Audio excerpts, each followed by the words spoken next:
Hi,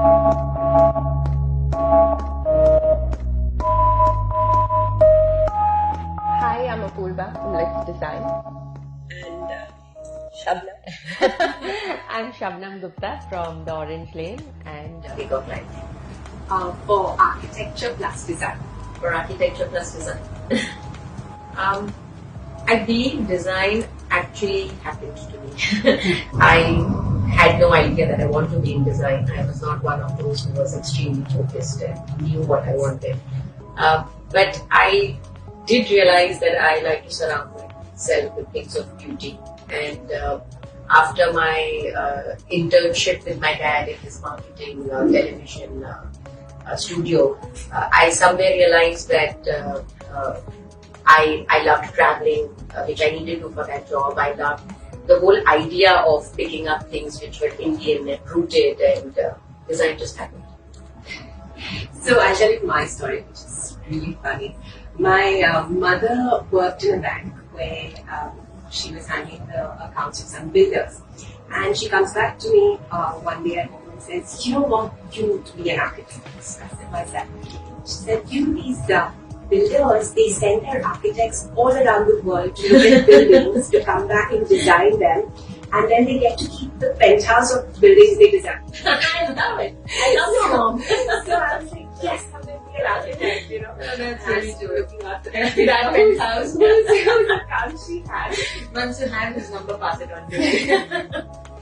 my dad taught us that we can actually do anything, be anything.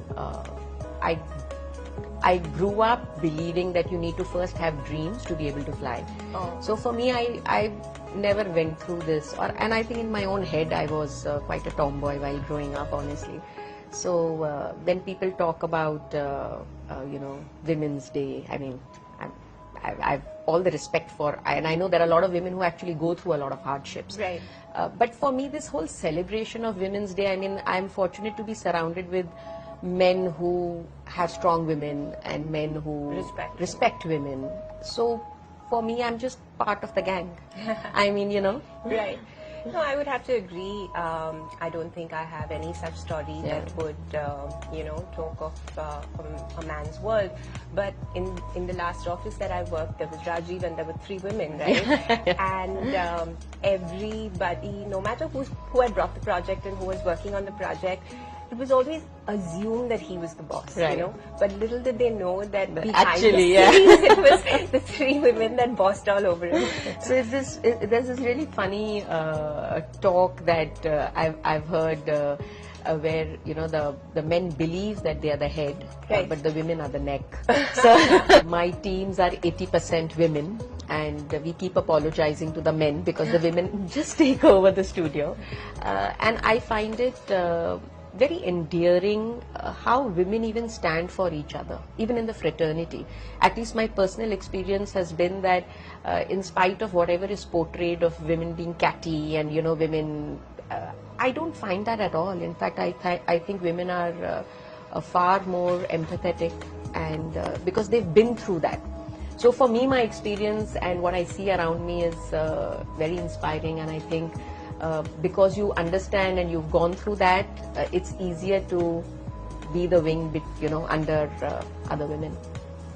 I just think women in design are so cool. Yeah, yes, that too. You think cool, you look cool, and I would like to mention Sunu Aibara, dude. In my 60s, if I was as cool and as hot as her, that's about it.